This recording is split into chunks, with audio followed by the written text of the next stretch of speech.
आज हम बात करेंगे 1971 के भारत पाकिस्तान युद्ध की, जिसने दक्षिण एशिया का नक्शा ही बदल दिया। भारत पाकिस्तान का वो युद्ध जिसने पाकिस्तान के दो हिस्से कर दिए। कैसे भारत ने पाकिस्तान से बंगाल को अलग कंट्री बनाया। आखिर क्यों पाकिस्तान ने अपने ही देश के 30 लाख लोगों को मरवा दिया और 4 लाख से ज्यादा महिलाओं का बलात्कार किया। कैसे भारत ने एक खराब जहाज से पाकिस्तान की सबसे ताकतवर पनडुब्बी को मार दिया। कैसे पूरा पाकिस्तान अपनी ही बिछाई जाल में फंस गया। 1947 को जब भारत का बंटवारा हुआ तब पाकिस्तान दो हिस्सों में था, पश्चिमी पाकिस्तान और पूर्वी पाकिस्तान।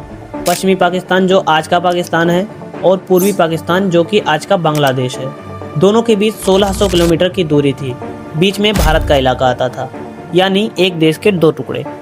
दोनों देशों में भाषा, कल्चर और सोच में बहुत अंतर था। पश्चिमी पाकिस्तान में उर्दू और पंजाबी बोलने वाले लोग ज़्यादा थे, वहीं पूर्वी पाकिस्तान में बंगाली लोग ज़्यादा थे। पाकिस्तान की सरकार इस्लामाबाद में बैठती थी और हमेशा पश्चिमी पाकिस्तान को अहमियत दिया करती थी। पूर्वी पाकिस्तान को सिर्फ रोजे देने वाला इलाका समझा जाता था, क्योंकि वहाँ जूट और चावल का उत्पादन ज़्यादा होता था। इसलिए पश्चिमी पाकिस्तानी लोग पूर्वी पाकिस्तानियों को गधा और नालायक समझते थे। इसी भेदभाव के चलते पूर्वी पाकिस्तान के लोगों के अंदर गुस्सा पैदा हो जाता है। इसके बाद चुनाव हुआ और शेख मुजीबुर रहमान आवामी लीग की पार्टी से 162 सीटों में से 160 सीटों से जीत गए, यानी पूरे देश में मुजीबुर रहमान की बहुमत वाली सरकार बन सकती थी। लेकिन पश्चिमी पाकिस्तान के नेता जुल्फिकार अली भुट्टो और जनरल याह्या खान ने यह मानने से साफ इनकार कर दिया और शेख मुजीबुर रहमान को जेल में बंद कर दिया। इन लोगों ने कहा कि सरकार चलने नहीं देंगे और यहीं से बंगाल में आंदोलन और हिंसा की आग फैल गई। 25 मार्च 1971 ऑपरेशन सर्चलाइट। 25 मार्च 1971 की रात पाकिस्तान ने ऑपरेशन सर्चलाइट शुरू कर दिया। उन्होंने ढाका के आसपास के शहरों में निर्दोष बंगालियों पर हमला कर दिया। पाकिस्तानी सैनिकों ने 30 लाख से ज्यादा लोगों को मौत के घाट उतार दिया और 4 लाख से ज्यादा महिलाओं का बलात्कार कर दिया। पाकिस्तानी आर्मी इस कदर हैवानियत को पार कर गई कि अपने ही देश के लोगों को जान से मार रही थी और जो औरतों और बच्चियों का बलात्कार कर रही थी। इसके बाद उन्होंने ढाका यूनिवर्सिटी को भी जला दिया और लोगों को उनके घरों से घसीट घसीट कर मारने लगे। यह सब देखते हुए लाखों लोग बंगाल छोड़कर भारत की ओर भाग चले आए। इससे पश्चिम बंगाल, असम, त्रिपुरा, मेघालय और बिहार पर बहुत ज्यादा बोझ पड़ा। इस समय इंदिरा गांधी प्रधानमंत्री थी और उन्होंने यह कहा कि अब बहुत हो गया। इंदिरा गांधी ने संयुक्त राष्ट्र अमेरिका, ब्रिटेन सबको बताया कि पाकिस्तान जनसंहार कर रहा है, लेकिन किसी ने खुलकर समर्थन नहीं किया। फिर भारत ने शरणार्थियों की मदद के साथ गुप्त तैयारी शुरू कर दी। भारतीय सेना मुक्ति वाहिनी यानी बांग्लादेशी फ्रीडम फाइटर्स को ट्रेनिंग और हथियार देना शुरू कर दिया। इंदिरा गांधी ने कहा था कि अब हम देखेंगे नहीं और अगर जरूरत पड़ी तो जवाब भी देंगे। जबकि सैम मानिक शाह उस टाइम युद्ध के लिए तैयार नहीं थे, क्योंकि अप्रैल टाइम उत्तर में हिमालय साइड में बर्फ पिघलने लगता है और मई जून के महीने में बंगाल साइड में बारिश के समय बहुत ज्यादा पानी आ जाता है। सैम मानिक शाह ने इंदिरा गांधी को युद्ध शुरू करने की बात दिसंबर महीने में बताई थी, लेकिन अप्रैल से दिसंबर तक का भी समय था, तो उन्होंने अपनी सेना को हमले की तैयारी के लिए बंगाल के साइड में उतार दिया। यह सिर्फ हमले की ट्रेनिंग के लिए किया गया था।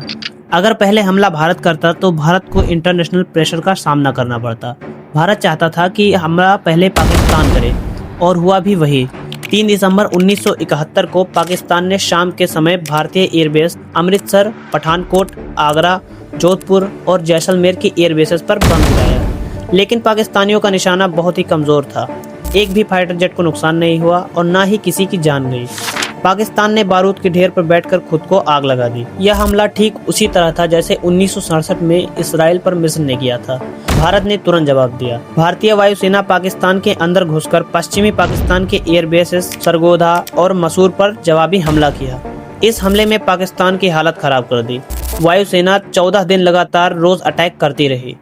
भारत ने 4000 से अधिक सॉर्टीज किए, जिससे पाकिस्तान की संचार प्रणाली, ईंधन डिपो और हथियार डिपो को पूरी तरह से तबाह कर दिया। ढाका पर भी हमला किया गया, जहां पाकिस्तान के बड़े बड़े अधिकारी मीटिंग किया करते थे। ये युद्ध 2 मोर्चों पर लड़ा गया। पश्चिमी मोर्चा जम्मू कश्मीर, पंजाब और राजस्थान। पूर्वी मोर्चा बांग्लादेश के लिए। पश्चिमी मोर्चा पाकिस्तान को जानकारी मिलती है कि राजस्थान के लोंगेवाला पोस्ट पर सिर्फ 120 सैनिक हैं। लोंगेवाला एक भारतीय सैनिक की छोटी सी चौकी थी। पाकिस्तान ने रणनीति बनाई रामगढ़, जैसलमेर और जयपुर तक कब्जा करने की। पाकिस्तान ने 4000 सैनिक और 100 से ज्यादा टैंक रेगिस्तान के रास्ते रात में भेज दिया। लेकिन पाकिस्तानियों को ये नहीं पता था कि लोंगेवाला पोस्ट पे मेजर कुलदीप सिंह चांदपुरी है, जो कि पाकिस्तानी सेना का इंतजार अपने 120 फौजियों के साथ कर रहे थे।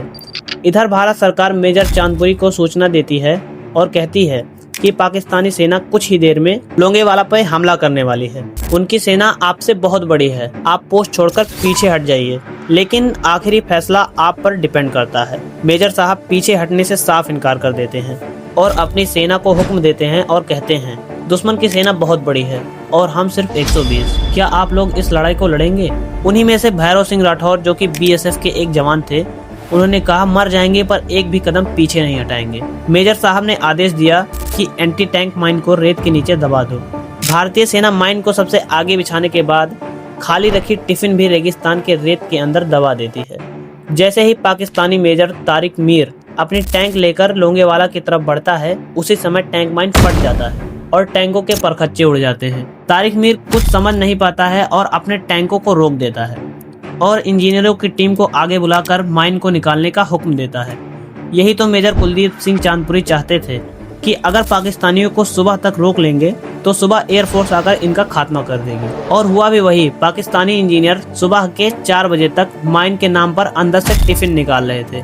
सुबह के 4 बजे और आमने सामने की लड़ाई शुरू हो जाती है। मेजर कुलदीप सिंह अपनी सेना को 2 किलोमीटर तक फैला देते हैं, जिससे पाकिस्तानी कुछ समझ ही नहीं पा रहे थे कि यहाँ 120 लोग हैं या 1000।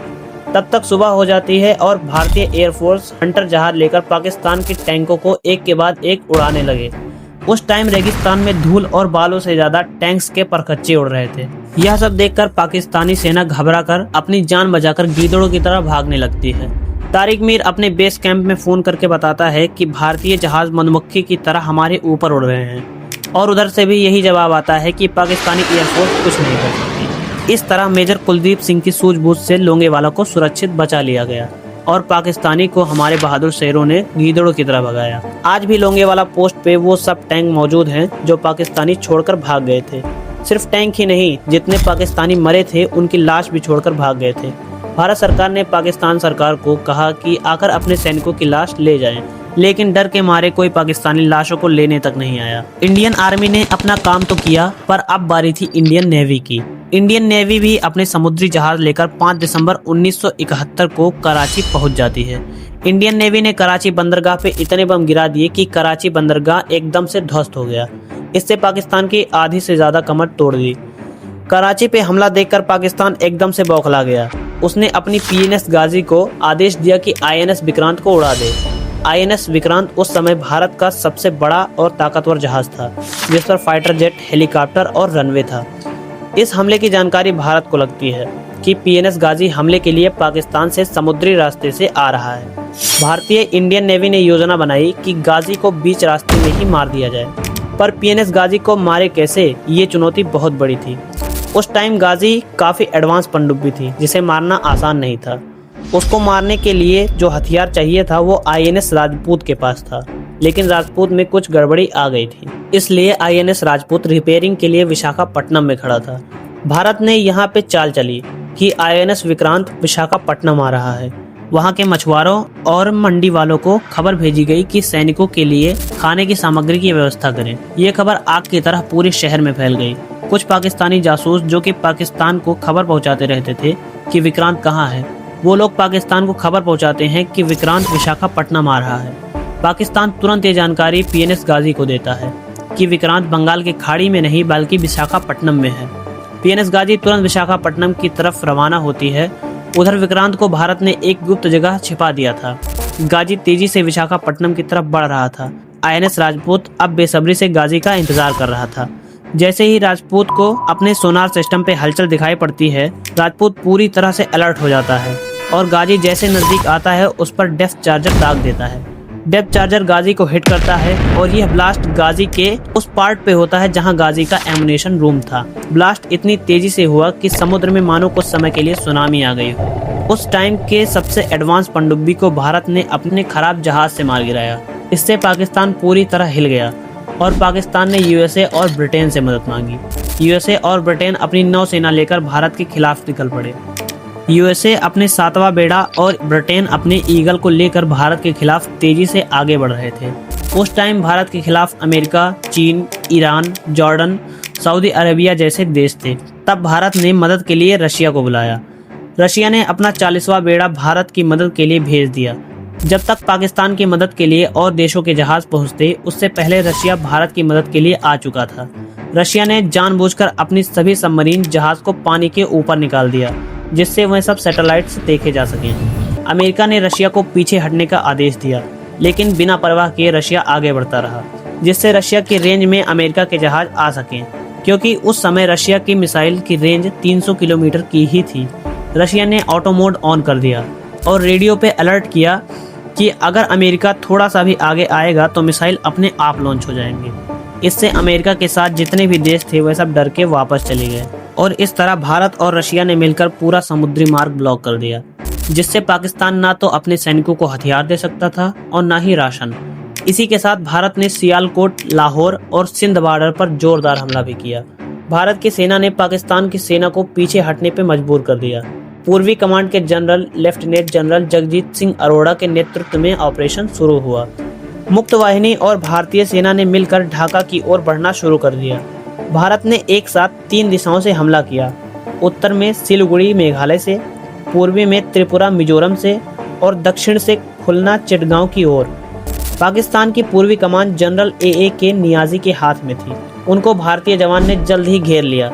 भारतीय वायुसेना ने उनके सप्लाई रूट और हवाई अड्डे भी बर्बाद कर दिए।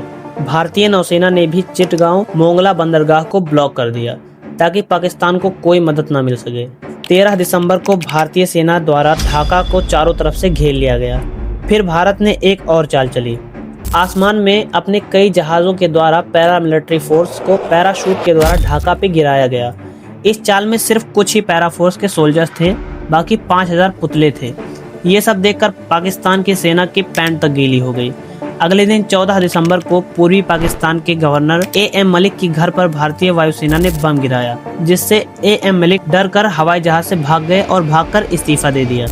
14 दिसंबर के दिन MiG-21 और हंटर जहाज़ों ने इतना बम और रॉकेट गिरा दिया कि इसकी गूंज पश्चिमी पाकिस्तान तक पहुंची। पाकिस्तान सिर्फ चुपचाप यह देख रहा था, कुछ कर नहीं पा रहा था। उसके सभी हवाई रूट, समुद्री रूट, सब कुछ भारत ने बंद कर रखे थे। इसके बाद मानिक शाह ने रेडियो पे चेतावनी दी कि अगर पाकिस्तान और बर्बादी देखना चाहता है तो बताए। इस खबर ने पूरे पाकिस्तान को झुका कर रख दिया। पूरी तरह से पाकिस्तान भारत के जाल से घिरा हुआ था। जो अभी तक पाकिस्तान का साथ दे रहे थे, उनकी भी बोलती एकदम से बंद थी। अब पाकिस्तान के पास कोई रास्ता नहीं बचा था सरेंडर करने के अलावा। जनरल नियाजी ने भारत सरकार से गिड़गिड़ाकर युद्ध रोकने की गुजारिश की और अगले दिन 16 दिसंबर 1971 के दिन पाकिस्तान ने अपने 93,000 सैनिक समेत भारत की सेना के आगे घुटनों पर बैठकर अपने हथियार और बैच को नोचकर सरेंडर किया और अपने सलामती की भीख मांगने लगे।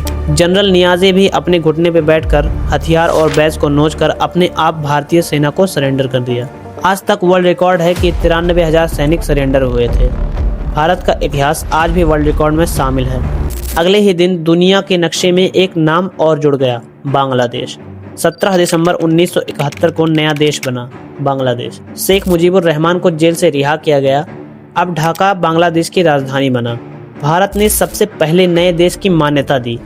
अमेरिका उस समय पाकिस्तान के साथ खड़ा था अपना 7वां बेड़ा लेकर, लेकिन भारत पीछे नहीं हटा। रशिया ने भारत का पक्ष लिया और वीटो लगाया, जिससे अमेरिका चाहकर भी कुछ नहीं कर पाया।